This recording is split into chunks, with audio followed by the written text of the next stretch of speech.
Topik dinamika mesin.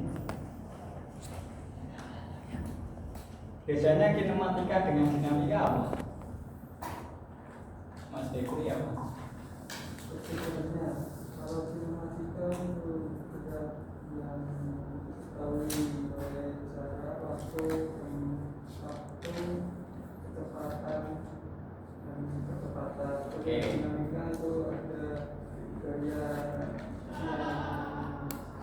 yang memiliki apa yang berubah karena gerak gerak kinetik. Oke. Terus ada tambahan kayak hambatan udara, hambatan gravitasi, gaya geser, Oke. dan gaya reaksi aksi. Oke. Ya. Jadi kinematika dan dinamika ini satu kesatuan yang mempelajari gerak. Namun kinematika hanya mempelajari gerak relatif, ya. Di dalamnya ada tinjauan perpindahan, kecepatan, percepatan terhadap waktu, ya. Ya, karena tiap gerakan itu butuh waktu. Ya, gitu. Walaupun waktunya sesaat, contohnya gimana? Saat bola kalian tendang, persentuhan antara bola kontak dengan sepatu Anda itu kan hanya singkat. Nah, itu bisa dipelajari. Tapi itu nanti analisisnya bisa juga ke dinamika. Sedangkan dinamika adalah ilmu yang mempelajari gaya-gaya yang bekerja dan gerakan-gerakan yang dihasilkan gaya-gaya tersebut. Ya. Kalian pengen maju, berarti kalian harus menggerakkan kaki ke depan, kan gitu. Ini kan gaya kaki. Terus kalian pengen mundur, ya gayanya ke belakang, gayanya ke belakang. Terus kalau kalian naik kendaraan, kalian pengen berhenti, ya berarti direm, berarti pakai gaya rem. Terus kalian pengen naik sepeda motor di pinggir pantai yang ada aspalnya, ya, tapi banter, nabrak. Berarti hambatannya kalian kurangi caranya gimana, David? Kurangi hambatan saat naik motor biar nggak kabur oleh angin. Badannya harus gimana? Harus? Ya, artinya apa ya? Menunduk. Artinya mengurangi area hambatan udara. Gaya itu banyak, ya.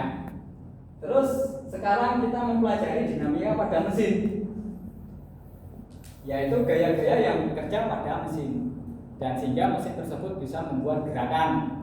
Nah, ini adalah mesin apa, kan gitu, atau komponen apa, adanya di mana? Di mana yang bekerja? Di katup motor. Oke.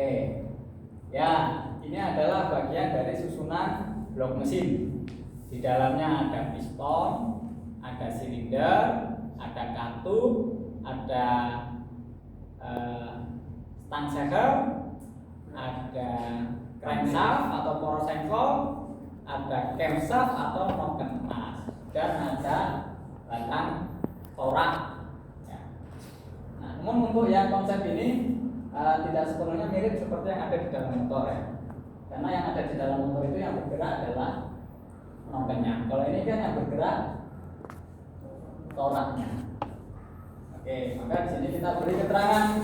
Ini adalah torak. Dia bergeraknya gimana, Pak Siu? Torak ini bergeraknya gimana? Arah geraknya kemana? Ke kanan kiri atau kemana? Iya, atas bawah. Atas bawah gerakan untuk torak. Sedangkan untuk nokennya kemana gerakannya? Rotasi atau berputar. Maka dia punya omega, ini punya V. Kalau bedanya, ya, V adalah velocity atau kecepatan linear naik turun. W adalah atau omega itu adalah kecepatan sudut, kecepatan putar rotasi. Terus ini gambar apa? Gambar apa ini, Anjas? Sama. Cuman tampaknya dari samping, ya, atau depan, oke.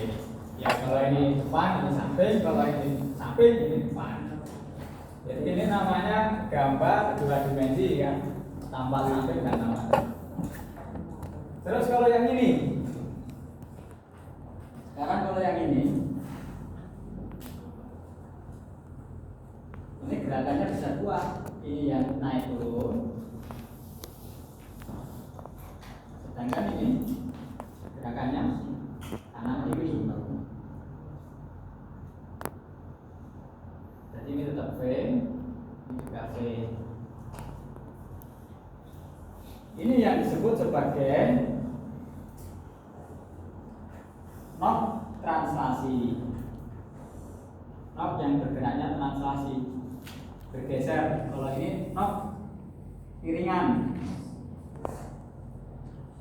yang geraknya berputar. Terus ada knob silindris. Knob silindris itu bergerak kayak ini, apa namanya, ulir daya, berulir dia, kayak silindris gitu ya. Jadi di sini ada ulirnya, ulir geraknya. Oke, noken atau cam bahasa Inggris ya. Terus hubungan kalau diartikan ke bahasa Indonesia, dia bagian mesin yang bentuknya tidak umum. Jadi kira-kira menurut kalian bentuk ini itu terinspirasi dari apa di lingkungan di alam? Inspirasinya dari apa bentuk ini kira-kira? Gunung. Kalau gunung kurang tepat, ya gunung mungkin ini ya. Kalau ini Biji mete. biji mete bisa, telur bisa, buah mangga bisa, itu banyak ya. Di alam tuh banyak, bisa membentuk buah, bisa membentuk telur dan lain sebagainya. Ya. Makanya emang sebenarnya manusia menciptakan sesuatu itu terinspirasi dari alam, dari manusia, tumbuhan, hewan, dan lain-lain. Kemudian sekarang kita menuju ke gambar berikutnya, gambar yang keempat. Nah ini gambarnya lebih kompleks lagi. Ya ada torak ya, ini torak. Terus ini tadi namanya apa? Cam atau noken ya. Terus ini apa kira-kira? Ya, per ya, per. Spring. Bekas ya, bekas. Terus ini semacam plat penahan bekas. Terus ini apa kira-kira? Pengunci. Bisa pengunci, bisa juga ini sebagai bantalan atau latar ya. Ya emang bantalan ini untuk mengunci biar toraknya tidak bergeser. Tapi toraknya tetap bisa bergerak kan? Bergeraknya naik turun. Ya. Terus di sini diketahui torak ini diberi gaya P dari atas. Diberi gaya P dari atas. Kemudian dia punya gayanya apa aja ya?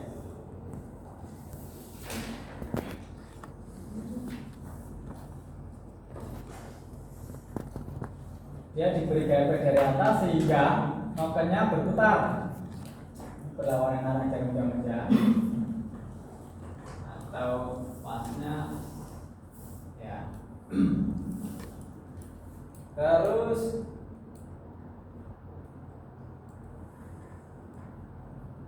sini ada pegas, berarti pegas itu menyebabkan gaya juga. Maka di sini ada gaya pegas Fs. Kemudian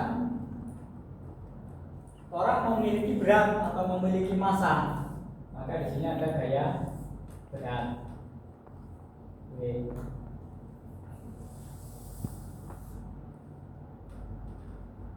Kemudian torak ini kan bergerak naik turun.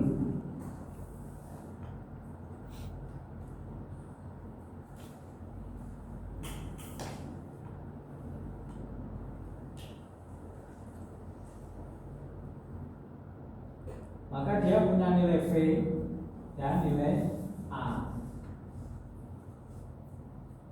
Gerak velocity torak secara vertikal naik turun, dan dia juga punya A, percepatan.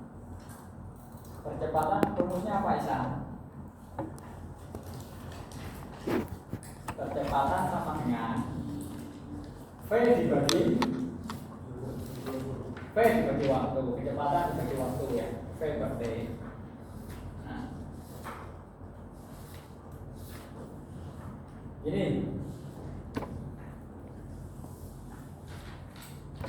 analoginya gini contohnya. Saat kalian menyalakan mesin motor Anda atau mobil Anda atau kendaraan Anda, saat gas ditarik, apa yang terjadi? Apa ini? Maju. Tapi ketika belum dimasukkan gearnya, masih netral, yang terjadi apa? Ya, roda tidak berputar, tapi jarum RPM-nya naik. Jarum RPM-nya ya kan? Dalam gerung-gerung jarum RPM-nya naik, itu adalah menandakan bahwa mesin itu berputar, tapi tidak dikopel sehingga rodanya tidak bergerak. Nah, artinya apa? Hasil dari pembakaran bahan bakar dan udara di dalam blok mesin itu kan mendorong piston, ya kan? Semakin banyak bahan bakar yang masuk atau semakin dalam kalian memutar gas, artinya kan bukaan karbunya satu atau injeksinya, maka tekanan dorongan pistonnya semakin cepat. Tekanan dorongan piston semakin cepat akan menggerakkan apa, Davi? Piston menggerakkan apa?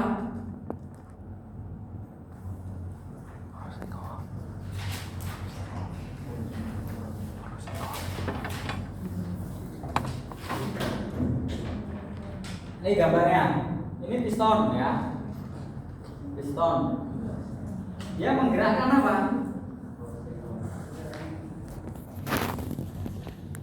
Menggerakkan apa? Hah? Menggerakkan apa ya? Menggerakkan piston. Ya.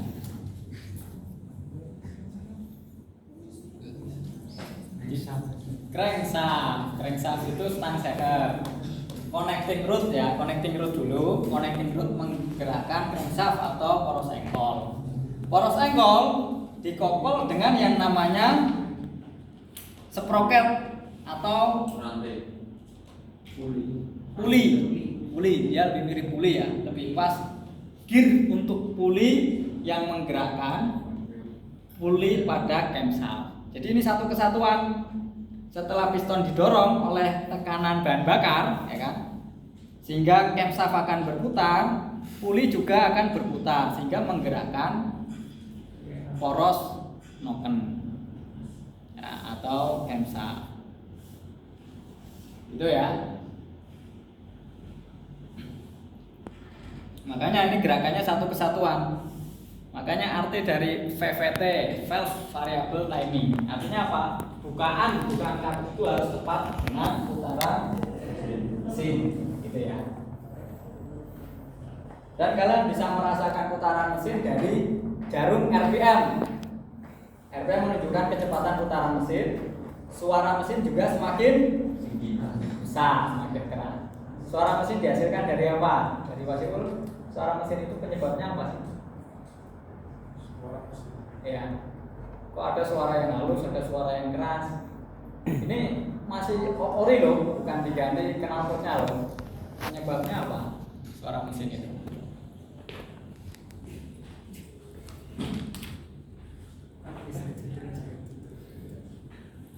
Ya ini. Ya satu gesekan. Selain gesekan, putaran. Kemudian komponen-komponen ini saling bergetar tidak? Ya. Gesekan, kontak, putaran akan menghasilkan getaran. Semakin tinggi getaran, semakin besar suaranya mesin. Itu ya. Berarti kalau mesinnya udah berisik, itu berarti dalemannya udah aus sehingga menyebabkan getaran tinggi. Kalau getaran tinggi dibiarkan akan bocor sehingga asapnya bikin polusi. Nah, ya. Gitu ya. Maka untuk mengantisipasi adanya getaran yang tinggi, yang terlalu tinggi, yang merusak, itu diberi pegas karena pegas itu sifatnya menyerap. Makanya dipakai istilahnya spring absorber. pegas yang menyerap getaran. Karena getaran itu sangat merusak. Makanya kalau kalian masuk ke bengkel-bengkel produksi yang besar-besar, mesin bubut yang besar, di bawahnya dikasih apa? Peredam getaran. Basic ya. Coba motor kalian pegasnya dicopot, rasanya gimana kan? Ya udah gak enak, habis itu bisa rontok semua makanya kan, bawahnya lepas semua dan sebagainya. Kita diberi pegas, memberikan gaya pegas disebut S force spring. Kemudian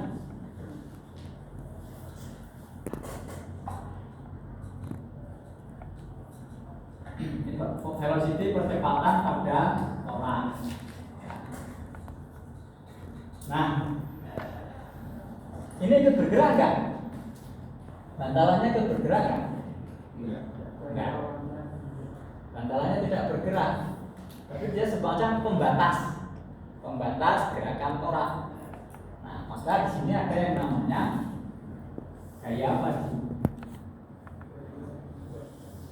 Gaya normal atau F1. F1. Ini gaya normal kedua atau F2. Yang normal itu ketika kita punya kontak singgungan, misal kasur ini berdiri di atas lantai, gaya beratnya ke bawah ke bumi, gaya normalnya melawan gaya berat dari bumi menuju kaki baju. Kalau kakinya dua berarti gaya normalnya dua. Karena ini dindingnya dua atas bawah, maka gaya normalnya juga dua, F1 dan F2. Terus kenapa Pak posisinya di yang F1 di kanan, F2 di kiri? Kenapa? Coba dibayangkan. Nom ini kan berputar ke kiri, ya, betul ya. Sehingga ujung tolaknya ini akan terdorong ke, ya, terdorong ke kiri dan karena dia ini roda, dia terdorong naik, kan gitu kan. Nah, maka di sini dia akan membentur dinding kiri di F2. Kemudian kalau yang bawah ini terbentur ke kiri, yang atas terbentur ke mana? Nah, ke kanan, ya. Kan ini kan dorong ini, maka ini dorong ke kiri, tapi yang ini dorong ke kanan. Sehingga gaya F-nya itu kan gaya reaksi. Kalau ini didorong ke kiri, maka gaya reaksinya ke kanan. Ini didorong ke kanan, gaya reaksinya ke kiri. Paham ya? Itu yang disebut sebagai gaya normal, gaya reaksi, gaya lawan. Oke. Kemudian arah gerak P ke bawah, sehingga percepatannya juga ke bawah, tapi juga bisa ke atas ya. Maka ada yang namanya gaya kelembaman atau gaya inersia. Saya gambarkan.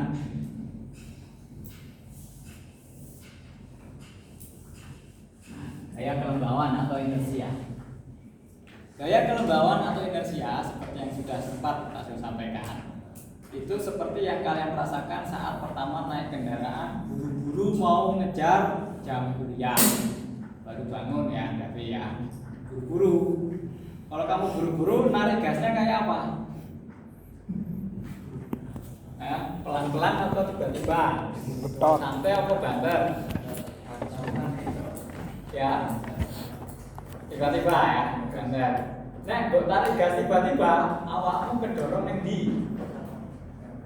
ke belakang. Itu yang disebut gaya inersia. Kalian ngebut ke depan, artinya percepatan ke depan, gaya inersia akan mendorong badan Anda ke belakang. Ini semacam alami, reaksi alami. Kalian tiba-tiba banting setir ke kanan, badan Anda akan berusaha mengimbangkan ke kiri. Kan itu yang namanya gaya inersia. Atau contoh lainnya adalah saat kalian main lompat-lompatan kan gitu. Atau saat kalian main wahana roller coaster, pernah naik? Nah, saat roller coasternya turun jatuh ke bawah, kadang-kadang rasanya melayang kan? Mungkin kalau kalian nggak pakai sapu, badan Anda ketinggalan di atas. Ya oke. Ya, itu yang disebut sebagai gaya inersia atau gaya melembang. Melembang itu ya melanting, terpelanting atau melembang. Gaya gravitasi udah, gaya berat akibat adanya massa, gaya pegas sudah, gaya normal sudah. Terus sekarang ada gaya normal oleh nok terhadap torak. Oke. Nah, ini torak kan juga termasuk mendorong nok, ya kan, mendorong cam, karena dia punya massa mendorong berat, sehingga nok ini memberi reaksi. Reaksi nok disebut sebagai gaya normal M. Ini. Oke. Garisnya lurus apa enggak ya? Garis M-nya lurus apa enggak? Nah, tapi kalau dilihat Pak Zul gambarnya lurus enggak ya? Lurus, tapi tidak terhadap sumbu. Kan kita punya sumbu Y kan? Nah, sumbu Y-nya kan lurus gini. Dan kita juga punya sumbu X. Nah, maka di sini bisa kita tulis gambar.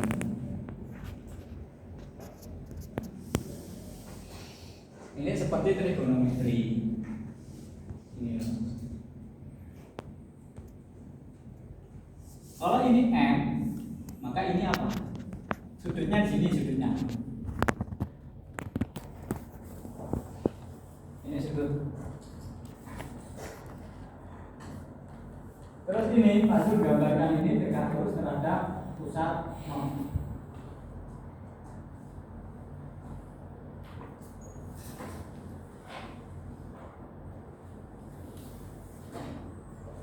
Ini seperti trigonometri. Ada sisi miring, ada sisi bawah, ada sisi tegak. Kalau di sini theta, ini adalah R sisi miring, maka di sini adalah Y sama dengan R kali sin apa cos. Depan sudut. Depan sudut itu dia garisnya tegak. Berarti sin. Nah, kalau ini yang di bawah sudut, garis landasan X sama dengan lawannya sin apa? Cos. Maka yang ini, Anda lihat lagi ini R kali apa ini? Di depan atau di bawah sudut itu? Di depan sudut. Di depan sudut berarti sin. Yang ini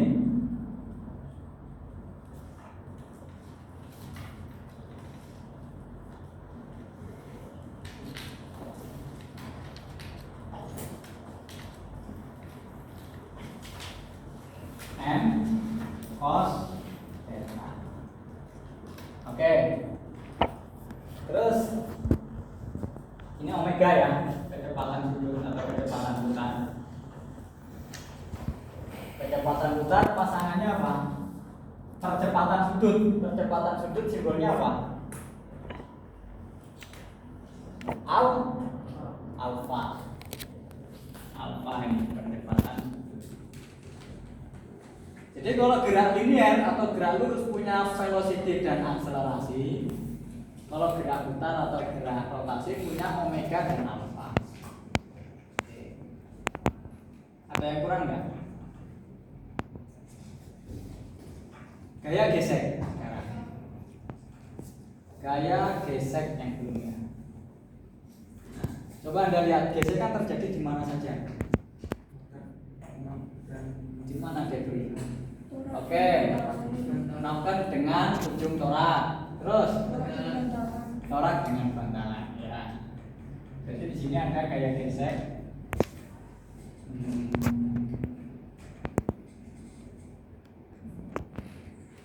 Ini gaya gesek 1.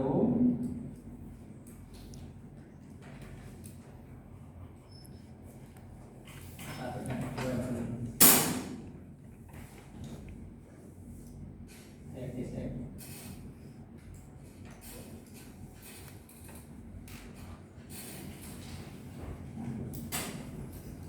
Terus kemudian kita punya tambahan jarak-jarak, keterangan jarak-jarak.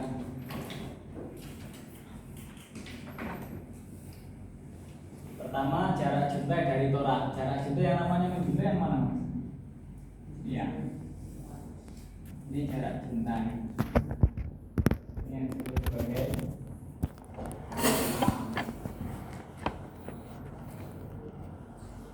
terus jarak antara permukaan bantalan. Bantalannya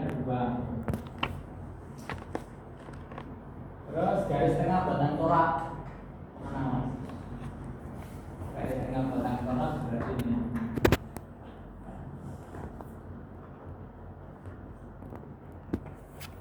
B. Lingkaran garis tengah. Kenapa dia disebut? Kenapa dia membentuknya lingkaran? Tandanya gini. Biasanya kalau lingkaran bentuknya kayak gini. Jadi ada lengkungannya. Ini lingkaran. Dia punya diameter. Sudut tekanan ini ya. Koefisien gesernya ini antara torak dinding dengan dinding 5 kali F1. Ya kan yang sini mu kali F2.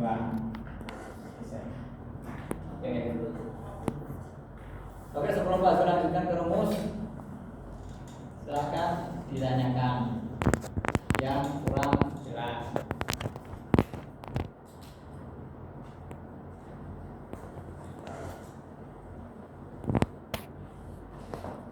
Hendro, jadi gayanya ada apa aja Hendro? Gaya yang ada di torak saja, gaya apa saja? Gaya gesek ada di mana saja?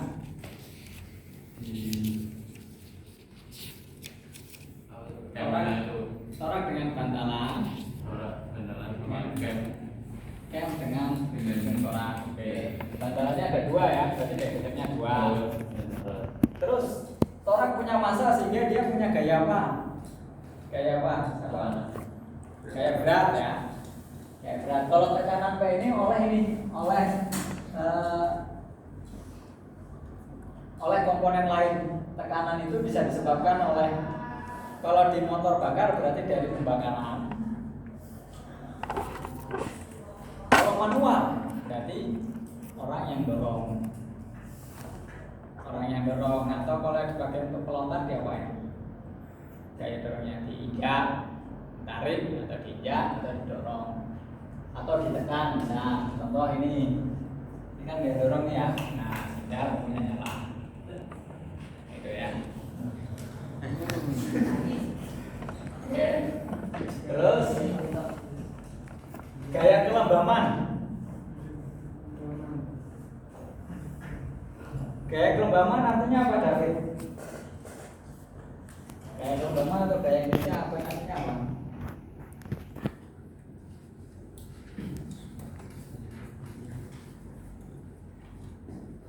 Apa, David?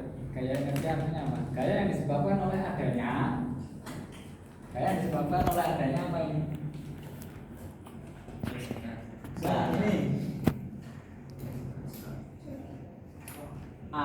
itu apa? Itu apa? Percepatan. Kalau ada percepatan baru muncul yang namanya gaya kelembaman atau inersia. Ya. Nah, sekarang kalian bayangkan gini.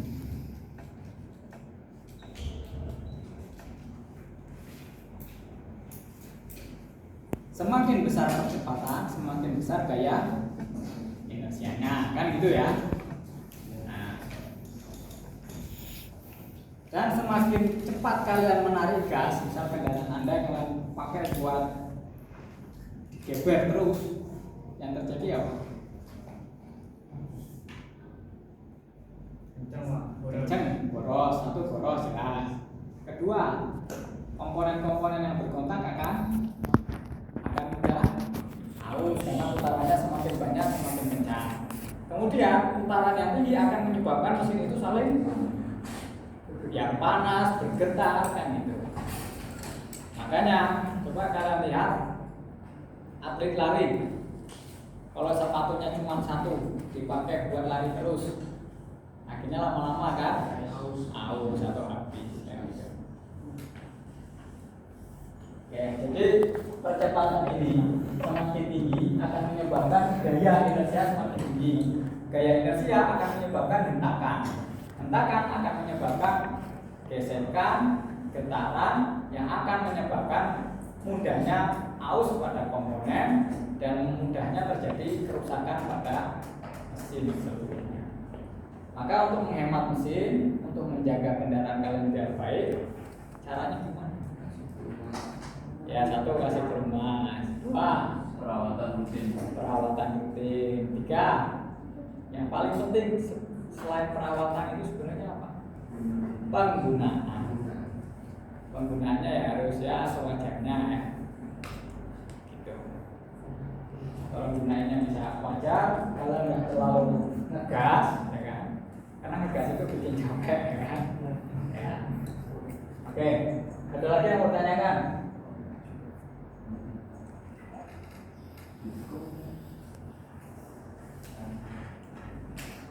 Terus sekarang ini udah ada semua keterangannya ya. P gaya dorong. Gaya dorong bisa disebabkan dari berbagai hal. Dari mesin, dari putaran, engkol, dan lain sebagainya. Maka total gaya bisa kalian jumlahkan. P-nya ada, gaya inersianya ada, gaya beratnya ada, gaya geseknya ada. Kalau sampai gaya pegang, ini inersia, ini pegas, ini gesek inersi, ini pegas seperti ini. Terus gaya-gaya yang terjadi itu bisa kita uraikan terhadap sumbunya. Ada sumbu Y dan sumbu X. Ini disebut sebagai apa ini? Sigma. Sigma artinya apa? Jumlah. Kita lihat sumbu Y. Sumbu Y itu kan vertikal. Ini Y, ini X. Ya. Gaya yang ada di sumbu Y apa saja? Pada not ya. Pertama ini M cos theta. Ya. Kemudian ada F. F ini F keseluruhan. F keseluruhan. Jadi ini F kinetiknya, masuk ke sini. Nah. Ini F sebelum ada kayak gesek. Ya. Kayak geseknya ini mu kali F. Rumus kayak gesek itu kan mu dikali gaya normal, atau gaya normalnya di sini ditulis F1. Mu itu apa? Gulam. Mu itu apa? Gulam. Mu yang ini gulam. Kurang tahu. Oke. Kalian pernah ini ya, pernah pakai gulam, pernah pakai sepatu bola? Belum. Pernah pakai sepatu pantofel? Pernah. Alas pantofel sama alas ket sama enggak? Beda.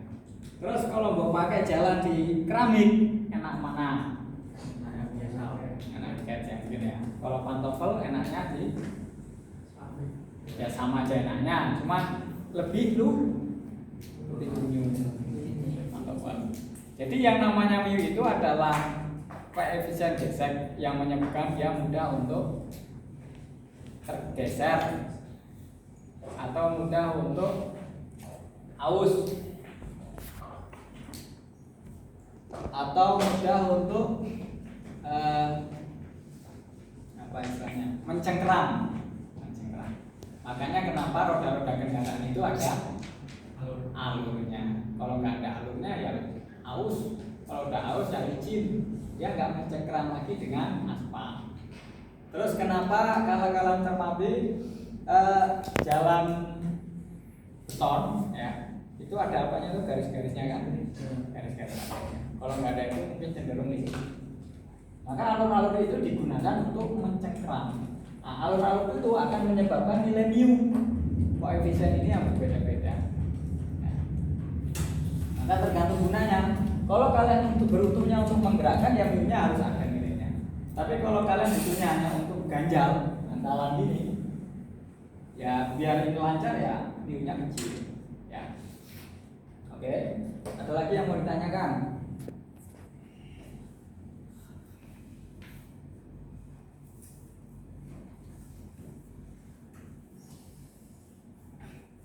gaya di sumbu Y ya. Sekarang gaya di sumbu X. Sumbu X berarti gaya yang dia garisnya horizontal. Coba kalau dilihat lagi, gaya yang garisnya horizontal ada F1 ya. Kemudian mana lagi kan? Kedua, terus satu lagi. Ada yang bisa menemukan nggak gaya di bidang horizontal? Gesek. Iya, gesek. Gaya gesek ke bawah arahnya ini. Ke bawah dan ke atas. Jadi gaya gesek itu kalau langsung jalan ini ya arahnya sejajar dengan landasan lantai. Kalau ini yang sejajar dengan sumbu X, F1 kan ini gaya normal, F2 gaya normal. Terus mana lagi? Ya, mana? Ada satu lagi maksud nggak kelihatan? Gaya apa? Gaya apa? Bukan. Ya, bukan. M kali M kali sin. Nah, ini sumbu F, ini sumbu X, ini sumbu X. Ya. Paham ya? Oke, maka di sini F1 yang arahnya ke ini garisnya sama aja ya.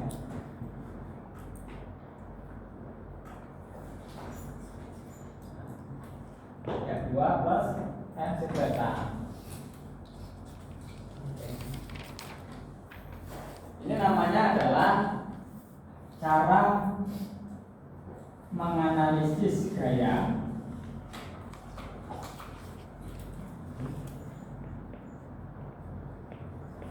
dengan metode kesetimbangan dinamis.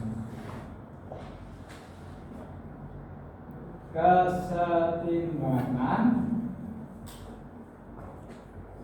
dinamis.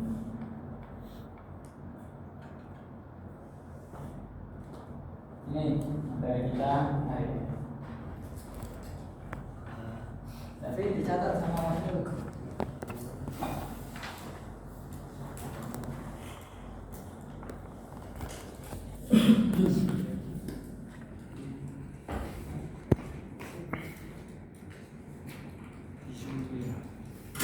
Ada lagi yang mau tanyakan? Oh ya, terima kasih.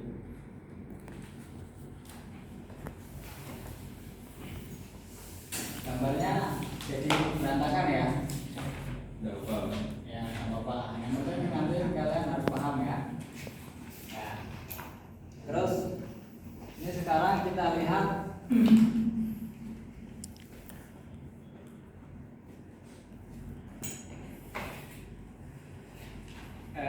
dimatikan area.